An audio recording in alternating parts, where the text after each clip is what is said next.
Hello, everyone, and welcome to the Able Voices podcast. I'm Dr. Rhoda Bernard, founding managing director of the Berklee Institute for Arts Education and Special Needs, and I am proud to present this podcast featuring disabled artists and arts educators. We are inviting artists with disabilities to be guest hosts for the Able Voices podcast. The guest host for today's episode is internationally celebrated mezzo-soprano Sophia Grech.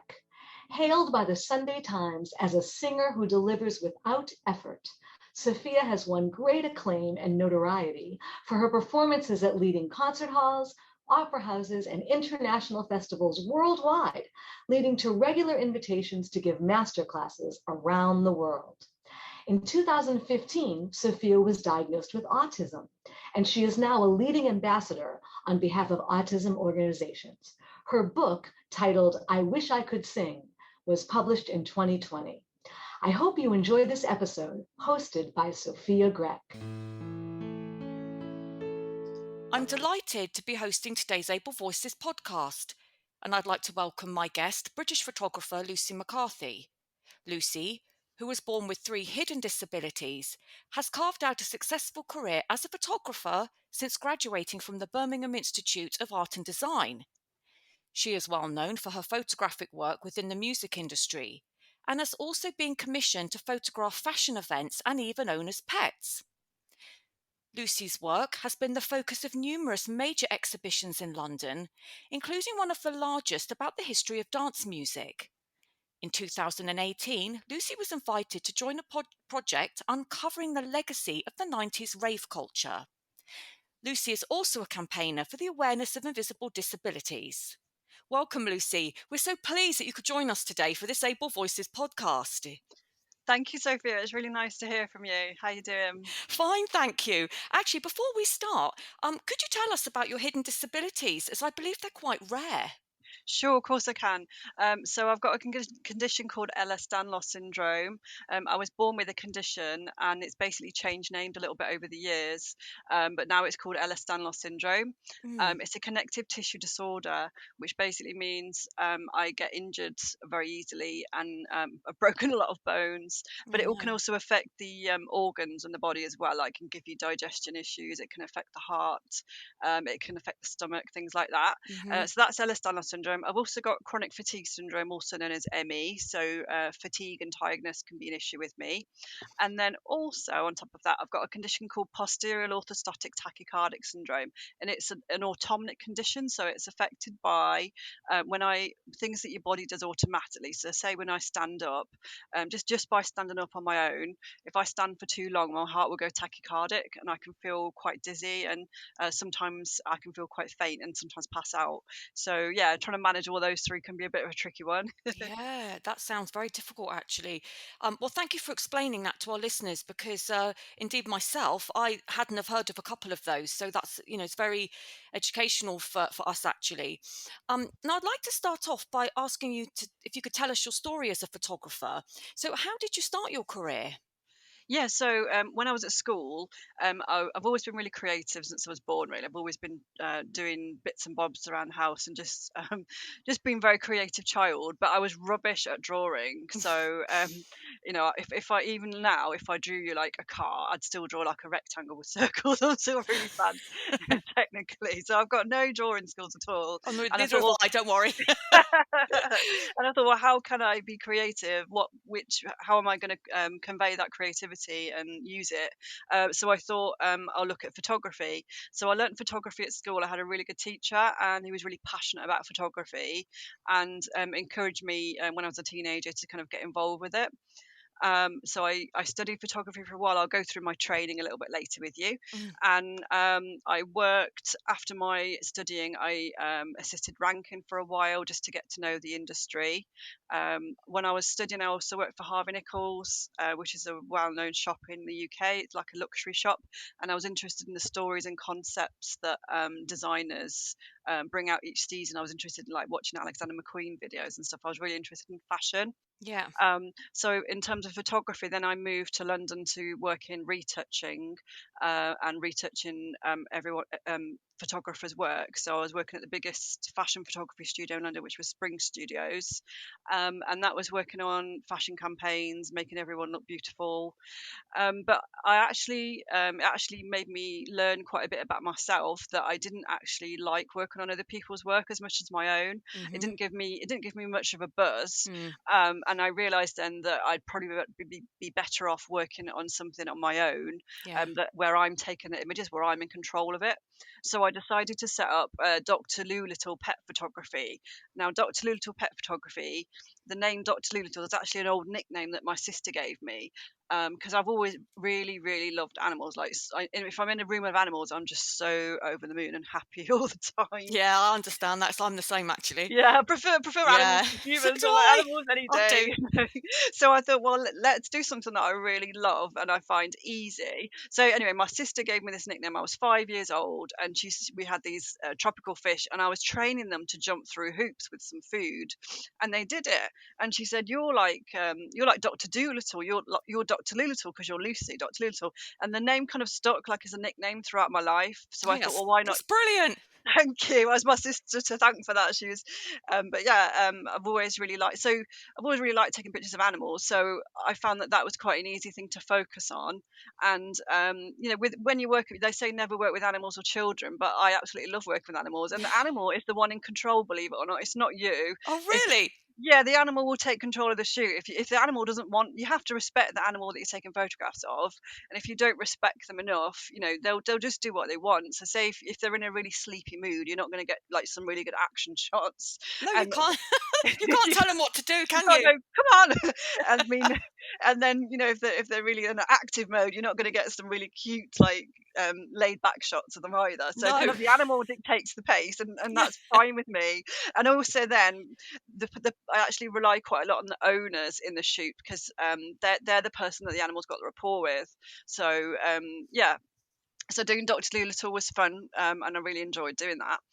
After that, I then became quite ill with my conditions. I was Mm, on crutches for 4 years, right. and then I was looking through my archive, and then I sent some of my archival work, some pictures of ravers that I took age 16, to a place called the Museum of Youth Culture, and then they chose some of those images to be part of a big dance exhibition, which was really good, and that's where we're up to so far. Oh, wow, that's so cool. Thank you. Can I ask, how old were you when you had your first camera? Think I was 14. It was about 14, 15. I had a Pentax K1000, 35 millimeter, and I was learning photography when it was analogs. There was no Yeah, digital that's what I was cameras thinking. around. So I feel like I'm really glad that I learned to analog, because when I was studying later on in life, like doing my degree and stuff, there was a mixture of analog, like film, and digital. So I feel like because I did it like that crossover time, that I found that really helpful, Yeah, because you couldn't waste film. You were buying film or getting given film. You didn't want to waste that film, so you couldn't just mess around. You had to work out how things were actually going to look, with right. the light, with the depth of field, and Mm-hmm. you were processing the pictures at school as well. So there was, when you were in the darkroom at school, it's so magical when you're printing your own photographs and you see the print, you see your print in the developer, and the chemicals kind of magically appearing. There's something really cool about that, and that's why I really love photography. Yeah, I don't blame you. So can I ask, like, how old you were when you had your first art exhibition? Well, photography exhibition. Photography exhibition, well, I probably maybe A-level photography. That was probably my first one. But proper exhibition, I would say probably the dance music exhibition in 2015, 16. That was reviewed by Time Out. It was one of the biggest exhibitions about dance music, and the people organising it said they had 55,000 submissions of photographs to be part of it, and they Wow. chose 6 of my images. So I was really pleased about that. Wow, that's absolutely brilliant. So, in the exhibitions that you do, would there be art exhibitions? Is it considered like a crossover? So, you'd have art and photography together? It depends on who's curating the Ah, exhibition. So the exhibition I'm involved in at the moment is all photography. I'll speak to you about that a little bit later. I think yeah, you've got that one of you want to talk about that a little bit later. But yeah, yes. So, how would you say that like you got where you are today? Do you think it was like just sheer determination? Sheer determination, and also trying to chase things as much as I can, but also listening to my body at the same time. Like Hmm. if you'd said to me years ago, the work that you shot age 16 will be in 7 exhibitions, I'd be like, what? And what I'm trying to do at the moment is get some more work out there to prove that I'm not just known for my rave pictures, like that there's Yeah. more to me than that. Yes. So I'd like to. I've got some work planned about doing some work on invisible disabilities, which I'm quite Yes. excited about. Yeah, so it's really difficult, obviously, having a hidden disability and having a career. Can you tell us about your experiences as a person living with a hidden disability and what impact your disabilities have on your career? Yeah, so I think it's had a massive impact because the type of disabilities I have aren't kind of like something that you can make reasonable adjustments for in the type of industries I was working in. So, say for example, fashion. When you work in the fashion industry, they sometimes want you to work till 2 a.m. in the morning, and when you've got a chronic fatigue syndrome, your body just can't manage that. And so that and there's no amount of rest breaks Mm, that can be given. So it might be that rather than work in that kind of industry, you look at working on shorter projects, yeah. like that you think, right, I've got this project to do for 3 days or a week, but then after that I can get some rest. That might be one way of working around it. Yeah. But I have had, because I look very well, Ehlers-Danlos syndrome is a connective tissue disorder, so it affects the collagen. So it can actually give you quite nice skin, which is a really nice side effect. Wow. So I've been complimented on my skin, and a lot of other people with the condition say have also been complimented on their skin, saying, "Oh, you got nice skin and stuff." But the Wow. problem is, because you look well, people Yeah. don't believe you are. They just think, well, you can't be that bad. You've got makeup Oh, on, you've done your hair, and it's like, what? And then the other thing is, sometimes I'll use a wheelchair, and that's like for long distances. And then if you get up out of that wheelchair, people around you that you don't know, they will think they've witnessed a miracle, and they're like, oh, whoa. oh, that's funny. Oh, that's So it's funny.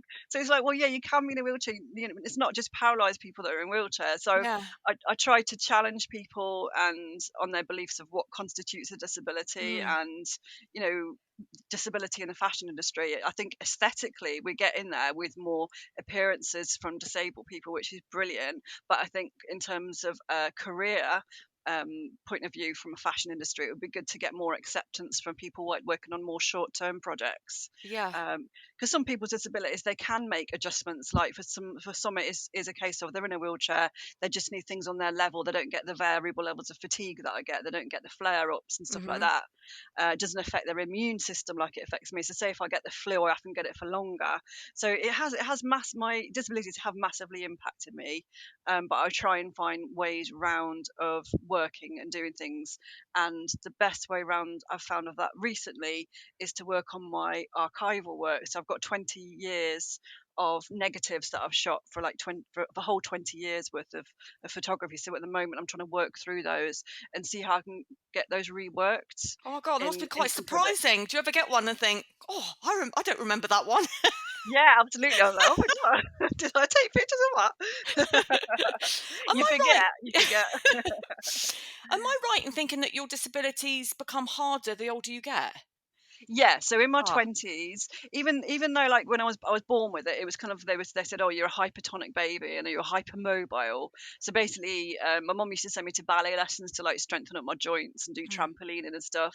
But it's things like I used to break my arm. I broke my arm on the first day of school. I broke my other arm on like a couple of years later. So I was constantly injuring myself. Oh So no. you think, oh, you're just clumsy, Yeah. whatever. Your bones fix, your soft tissue injuries fix, and you think, right, let's get on with it. But then, like I think towards the end of my 20s, things kind of got worse because I thought I'm really tired working full time. Like, Yeah. do other people not get as tired as this? Because I thought, how do they work Monday to Friday? It's like a long time to work, Yeah. and I'd either be really tired or I'd get ill, get the flu really quick, or get a throat infection and stuff. And you're just like, God, I must be so lazy or so unfit. And then I realised, I looked into it more, and I just realised that it's definitely the condition rather than just down Yeah. to me and not handling things well. So yeah. Yeah. Because how old were you when you were diagnosed? Well, I was diagnosed, when was it? Officially with Ehlers-Danlos syndrome. I think it was when I was in my 30s, and that's quite typical of people getting diagnosed with Ehlers-Danlos syndrome. They get diagnosed too late, and particularly with females, because I think it's more likely for females to get diagnosed with psychological issues Hmm. and mental issues, whereas men in the medical world are they get diagnosed quicker because they're taken more seriously. So that's another thing I'd like to change about the medical world and the way females should be listened to just as much as men are. Yeah, yeah, absolutely. Can I also ask, were you diagnosed with all three of your disabilities at the same time?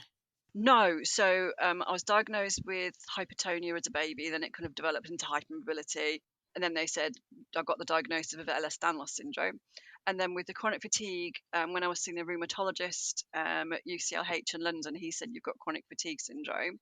And then I thought, because a lot of the time medical people say, right, lose weight. The problem is your weight as well, right? I lost weight. I lost about 5 stone, Wow, and really? Wow. yeah, thanks. And I still this so I was on crutches, and they said you need to lose weight. That will really help with your joint pain. So it helped a little bit, but I found that when I was standing, I used to sweat quite a lot, and my temperature wasn't managed very well.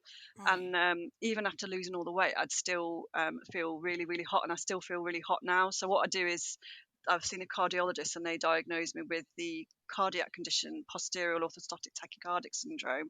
So Hmm. structurally, my heart is normal, and lying down, I'm absolutely fine. So that's why I do a lot of swimming, because when I'm lying down, you're kind of like flat basically. So I Yeah. really love to swim, but Oh, things like walking walking up the stairs, I'm like, oh, oh, I'm out of breath. oh, really? And it's hard to kind of get your fitness level back after that. Yeah. Keep trying to build it up, but I realize it's actually the condition. So Right. Okay. Is there anything else they can do to help you? I take a beta blocker, and that's to slow the heart down so it's not Ah. going as tachycardic, but the Mm-hmm. temperature the irregulation in temperature is one of the hardest things to deal with, because it's like Right. having hot flushes or something all the time, or when it's like quite, especially in the morning when it's quite humid. Yeah. That can be quite difficult. Or say if I'm in a club and I want to dance a bit, I'll look like a drowned rat and other people will look like Right. Oh glamorous. no. But what do you do, not dance? So what I do Yeah. is I take a stool with me, a pop-up Yeah. stool that I got off Amazon, and that's really useful to have, because I can just pop that up, sit down, and then pop it back away again. And a lot of people have complimented me on the stool and how Yes. useful it is. Oh But wow.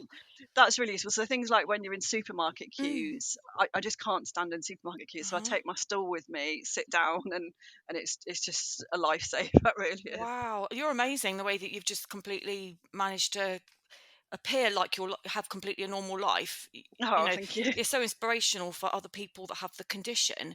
Thank you. I mean, being a student must have been quite difficult as well. Now, I know that our listeners would like to hear about the training that you received to become a photographer, because I understand you went to university. So how was it for you?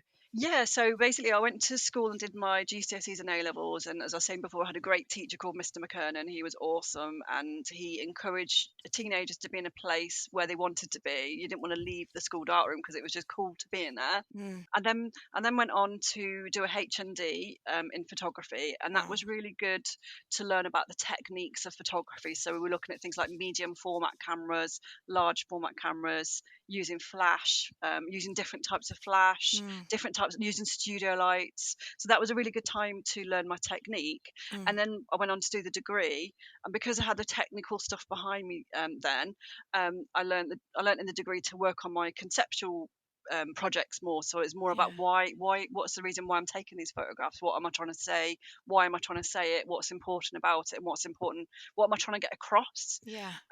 So that was good. And also because of the time that I was learning, I'd say the H&D, we were just starting to look at digital photography, and then the degree we were looking at digital photography a bit more. It was kind of like I was learning like both worlds at the same time, so analog and digital, and that was a really good thing to learn. And I think, I don't know, maybe other photographers, more younger photographers, might find it more difficult now, learning technical like film and old kind of style photography. But I think it's a really important thing to learn, because you get to know light and how light falls on things and depth of field and things like that. Yes, I was wondering how much it must have actually changed now. Yeah, it must have changed so much. I mean, it's weird now scanning my negatives because I shoot on digital now. But I mean, I love looking at my negatives and Yeah. just seeing what you've captured. Yeah, fantastic. Now, I understand that you work for, well, you were assistant to the famous photographer John Rankin. Now, I've seen some of his iconic shoots, including the ones of David Bowie. What was it like to work with him? Yeah, working for Rankin, he was a nice guy. He was very busy, but he did have a lot of time for me and looked through my portfolio once and said, "I've got potential." He was kind. He did go through a lot of assistance Yeah. when he was there, and I remember I used to have to paint coves. Like the coves of the photographic studio, really bright white paints. They're ready for shoots. I'd be cutting like transparencies out to send to the press. Wow. But it made his work. He's one of the top 5 photographers that I really like. Right. Um, Okay. so I like him. I like Nick Knight. I Yeah. like David LaChapelle. I like Man Ray from the 1940s and 50s. He was Uh-huh. amazing. And also Guy Bourdin, who was a 1980s photographer. So he used to he was one of the first early color photography pioneers, and he used to use like a lot of hyper real color. So it was really, really bright color. I really liked how his greens looked like astroturf, like really like over the Wow. top. So you really had a lot of inspiration there.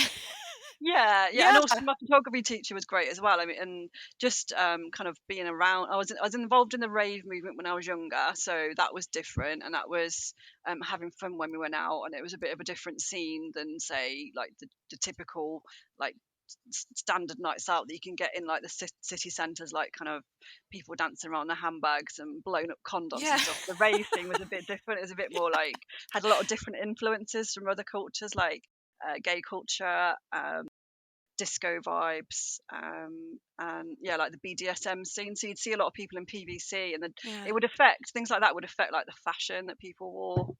You'd see that kind of influence coming through. Yeah, absolutely. Oh, yeah, I remember it well. Yeah, Yeah, I've been amazing to a few stuff. raves back in the Have day. Yeah. you? Brilliant. Lucy, can you tell us about your disability awareness campaigns?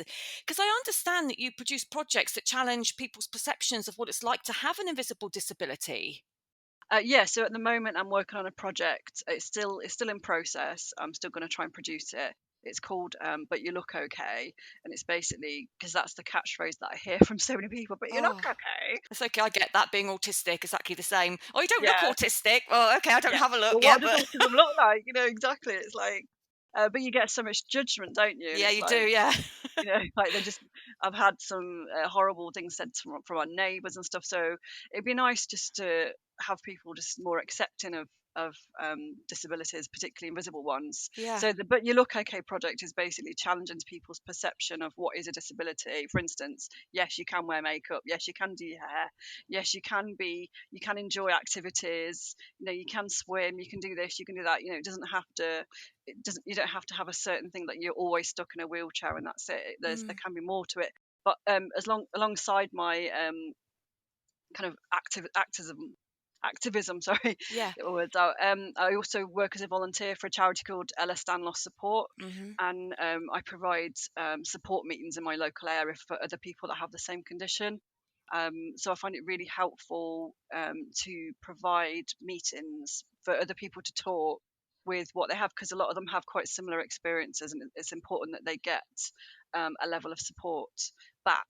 So we often like talk about things like pain management, and we'll all like come up with tips and hacks on what's your best pain management, heat pads, medication, Mm, massage, the best way that you can tackle it. So it's an opportunity for people that come to my groups to kind of have a voice and have a bit of a moan and say, look, I had this really bad experience, but then also to go away with some maybe solutions on whatever the subject matter was, if it's pain management, if it's how to handle appointments with your doctors, because also managing your doctor's appointments and medical treatment can also feel like a full-time job at times, mm, and particularly with coronavirus still around, it has affected the health industry yeah. and the NHS. And it's great, the NHS, the help they give us. It's just sometimes a lot of people have had bad experiences, and Yeah. it can be quite tiring having to advocate for yourself a lot.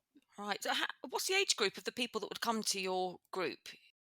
So they could be anywhere from like 16, Oh, 17 to 50s, oh, so you 60s. have teenagers. Yeah. Yeah, I mean, generally it's 18 plus actually, but Oh, okay. I will be doing some child friendly meetings Yeah. at some point. So any of Yeah. them aspiring photographers by any chance? Can I'll let I you know. can I ask you what advice would you actually give to aspiring and existing photographers with disabilities? I would advise not to give up and to do work that you find enjoyable. So if you have like conditions like me where it's very variable, then you can just need surgery all of a sudden. You're going to have some downtime and to just kind of allow your body to have that downtime. But on those sparks of light where you're kind of thinking creatively, even though you might not be taking photographs or doing paintings or sculpture or whatever you want to do, you can still write down the ideas or express the ideas and just to kind of not give up with it, to keep on trying, and to sometimes the work that you'll be most successful in is work that you never thought you would be successful in, it kind of like a career sometimes can find you. Yeah. I would never would have it was until I got involved with the Museum of Youth Culture, which I'm really grateful for. I Yeah. never would have thought anyone would be interested in my rave pictures because I thought they're dated. Then the 90s, people wearing sunglasses on their head. Who wears sunglasses on their head now?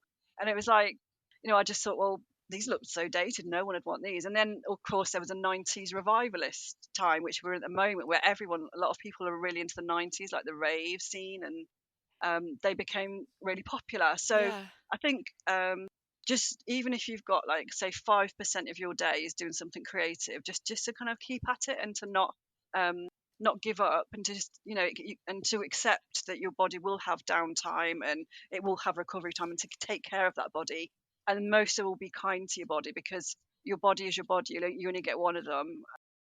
So, what I also just wanted to ask, do you Mhm. think that maybe if someone's a good photographer, they have a disability, um, that these days they can always just upload their work maybe to a website if they wanted to create a website, and then they can sort of show their work that way? They don't have to actually necessarily go out if they don't feel well enough to sort of go out and approach exhibitions. Perhaps they could just have a website. What do you think? Is that like Yeah, I mean, maybe?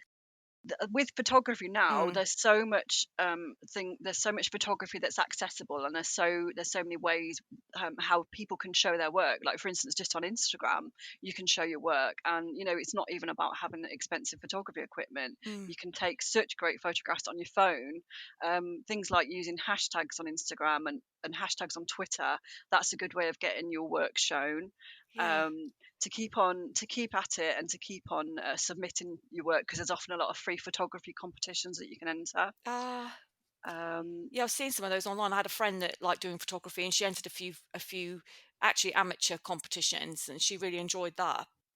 oh great, that sounds really Yeah. good. Now, Yeah. I know that our listeners would love to hear about what you're working on today and what projects you have planned for the future.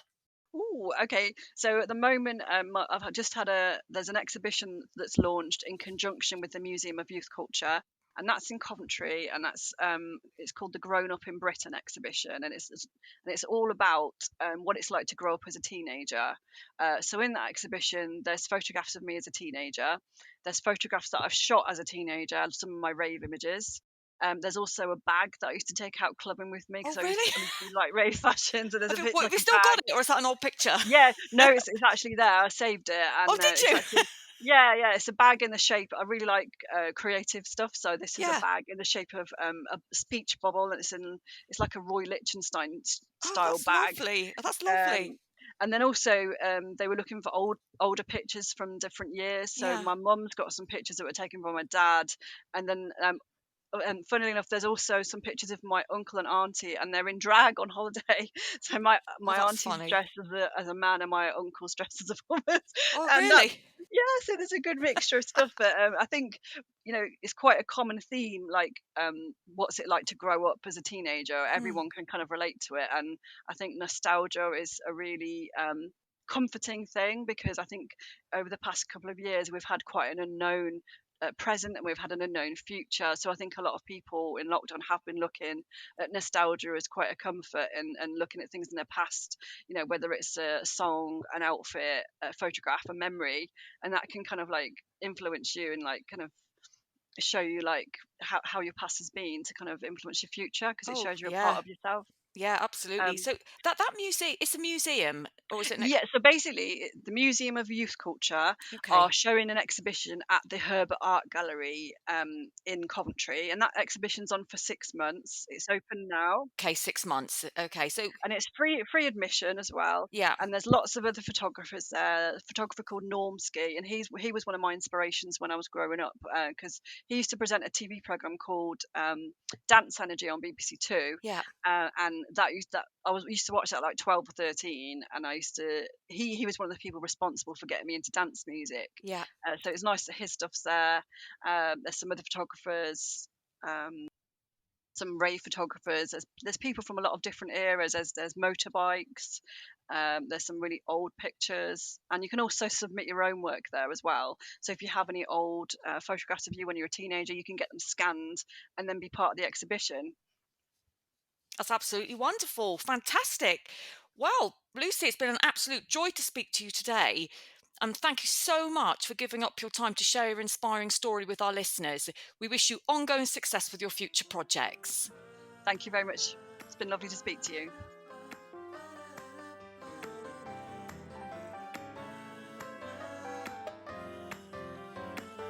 Able Voices is a production of the Berklee Institute for Arts Education and Special Needs, led by me, Dr. Rhoda Bernard, the founding managing director. It is produced by Daniel Martinez del Campo. The introduction music is by Kai Levin, and our closing song is by Sebastian Batista. Kai and Sebastian are students in the arts education programs at the Berklee Institute for Arts Education and Special Needs.